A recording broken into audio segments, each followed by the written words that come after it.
और ऐसी घटनाएं अगर आप कभी बात करेंगे दुनिया के आलोक शर्मा जी भी हमारे साथ जुड़ चुके हैं, बड़े बड़े प्रवक्ता अधिनायक। और आलोक जी, पी चिदंबरम के बयान को लेकर के इस वक्त काफी इस पर चर्चा हो गई है, लेकिन यह कहा जा रहा है कि क्या ऐसे बयान बिहार चुनाव को देखते हुए दिलवाए जा रहे हैं क्या?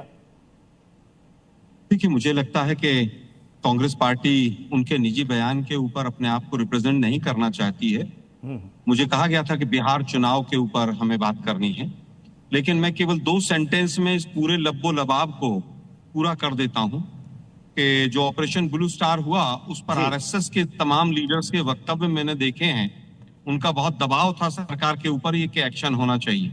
अटल जी और आडवाणी जी की स्टेटमेंट शायद हर्षवर्धन त्रिपाठी जी ने कभी पढ़ी नहीं है, इसलिए मैं कहना चाहूंगा कि इन गड़े मुर्दों को उखाड़ कर और आज जिस तरह से बीजेपी इशू बनाना चाहती है, इशू नहीं है आज का ये। हर्षवर्धन त्रिपाठी जी, आरएसएस ने पूरा दबाव बनाया था कि ये ऑपरेशन होना चाहिए, लेकिन क्योंकि मैं अधिकृत नहीं हूं आज बोलने के लिए, और मैं जो लोग बार बार कह रहे हैं कि 84 के दंगों की बात, मैं अपने जेडीयू के प्रवक्ता को बता दूं, 100 से ज्यादा आरएसएस के लोग एफआईआर हुई थी उनके ऊपर 84 के दंगों में। और अखबार की कटिंग्स आज मेरे पास नहीं है, किसी दिन मौका आएगा राजीव भाई तो मैं वो भी दिखा दूंगा आपको। और इंदिरा गांधी के हत्यारों का जो वकील था ना, वो राम जेठमलानी था, और वो बाद में लॉ मिनिस्टर बना था देश का। लेकिन आज का वो विषय नहीं है कि भिंडरवाला क्या था और कैसे हुआ और क्यों हुआ।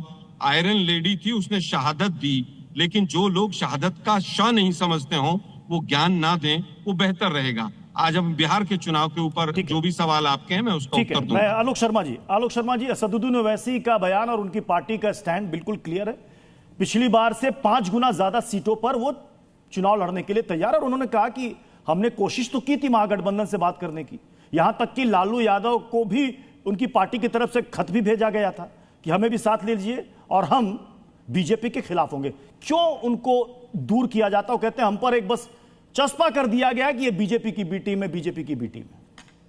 नहीं, चस्पा नहीं कर दिया गया, पूरा इतिहास गवाह है इस चीज का। बीजेपी जितनी फंडिंग करती है उतनी सीटों पर चुनाव लड़ते हैं वो। गुजरात में 7 सीटों पर चुनाव लड़े थे, फंडिंग थोड़ी ज्यादा मिली होगी। कर्नाटक में भी गए थे, कर्नाटक में इतनी बड़ी असेंबली में मात्र 3 सीटों पर चुनाव लड़े थे वो, लेकिन हिंदू मुस्लिम जरूर करने के लिए वहां पर तमाम बयान उन्होंने दिए थे। उत्तर प्रदेश में भी ऐसा ही था, उत्तराखंड में भी ऐसा ही था। और जो अघोषित नहीं घोषित भी टीम है बीजेपी की, उसके लिए हमको ये बाध्य थोड़ी ना है कि हम उसको साथ लें, उनको साथ लें। उन्होंने चिट्ठी लिखी, वो कौन है भाई? वो धर्मात्मा है कि उन्होंने चिट्ठी लिखी और हमने जवाब नहीं दिया? गठबंधन जिसको चाहेगा उसको रखेगा, नहीं चाहेगा नहीं रखेंगे।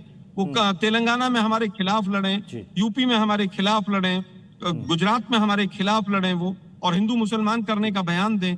यहाँ पर आए और वो आते ही एएनआई को बयान दे दें, बाइट दे दें कि साहब मैं योगी जी को चैलेंज करता हूँ, और योगी जी 5 मिनट में चैलेंज को स्वीकार कर लें। ये कोई अब छुपी बात थोड़ी ना प्रत्युष खरे जी। ये पूरी तरह से बी टीम नहीं, बिल्कुल भाजपा ही है ये लोग, फ्रंटल ऑर्गेनाइजेशन है। बीजेपी से ज्यादा ताकत के साथ चुनाव लड़ते हैं ये लोग जहां जहां पर जो लड़ना होता है। तो इसमें हमें कहीं कोई शंका नहीं है। और इलेक्शन कमीशन भी अब इनका फ्रंटल ऑर्गेनाइजेशन हो गया। अब हालत यह है कि 1.25 करोड़ लोगों का ये नहीं पता कि उनकी वोट संदिग्ध किस तरह से है। लाखों लोगों का ये नहीं पता कि नाम क्यों काट दिए। मरे हुए लोग सुप्रीम कोर्ट पहुंच जाते हैं। दुर्भाग्य ये कि लोकतंत्र की हत्या करने वाले लोग और जिस तरह से टीवी पर बैठकर ज्ञान देते हैं, बड़ा दुख होता। अजय आलोक जी, असदुद्दीन ओवैसी बीजेपी की बी टीम है। आलोक जी, सबसे पहले आलोक जी ने जो धारा प्रवाह झूठ बोला है उसका खंडन होना बहुत जरूरी है। आलोक जी, आपने कहा कि 100 से ज्यादा आरएसएस वर्कर्स पे एफआईआर हुए थे 1984 के दंगों के लिए। एक का नाम बता दीजिए या एक एफआईआर दिखा दीजिए, नहीं तो माफी। आज का विषय नहीं है, मैंने तो ये जो झूठ बोलने की आदत, ये झूठ बिल्कुल विषय नहीं है। और मैं इस विषय पे बात भी नहीं करना चाहता, मैं इस विषय पे बात भी नहीं करना चाहता हूँ। लेकिन नहीं, आप 1 मिनट, आप एक भी एफआईआर दिखाइए, नहीं तो माफी मांगिए। एक फैशन हो गया है हर चीज में आरएसएस को घसीटना। एक फैशन हो गया कांग्रेसियों का।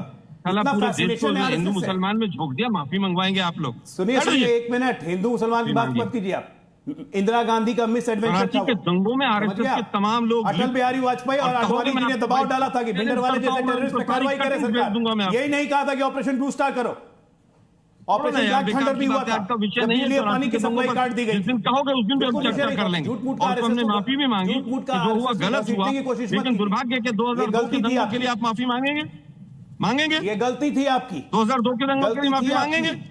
जिसमें आपने पूरे सिखों को एंटी अजय आलोक जी कांग्रेस 3000 से ज्यादा कांग्रेस ने स्टैंड करने वाले यहाँ पे बैठ के पी चिदम्बरम के बयान से पहले राहुल गांधी ने भी एक बयान दिया था कि हाँ वो गलती थी, गलत कदम था और उसकी जिम्मेदारी मैं लेने के लिए तैयार हूं। ये कांग्रेस की तरफ से पिताजी ने कहा था कि धरती हिल जाती है जब बड़ा पेड़ गिरता है। ये बयान था कि जब बड़ा पेड़ गिरता है तो धरती हिल जाती है। ये बयान था। बात यह है कि इनको बिहार चुनाव लड़ने की हिम्मत नहीं बची है। आलोक शर्मा जी आलोक शर्मा जी कुछ दिखा रहे हैं। अरे सीटों मैं ये दिखा रहा हूँ कि पूरी आरएसएस और एक मिनट डालिए अजय आलोक जी रुकिए, आप उस टाइम जेडीयू में होंगे। ये पूरी बीजेपी और आरएसएस की टीम है, राजनीतिक दल ये मार्च कर रही है। मेरी उम्र सुनो ना प्रभु यार, 11 साल की थी उस वक्त। अरे सुनो प्रभु, डॉक्टर साहब सुनो, ये पूरी की पूरी टीम आरएसएस और बीजेपी। अरे सुनो ना प्रभु यार, सुनो तो सही। ये पूरी आरएसएस और बीजेपी की टीम है जो सड़कों पर निकलकर ये कह रही है कि आप आर्मी भेजिए, आर्मी लगाइए। ये फोटो है उस वहां के उस समय के तमाम अखबारों के हेडलाइन से, मैं पढ़ देता हूं। पंजाब बचाओ फौज को। अटल जी और अडवाणी जी का नाम लिया था।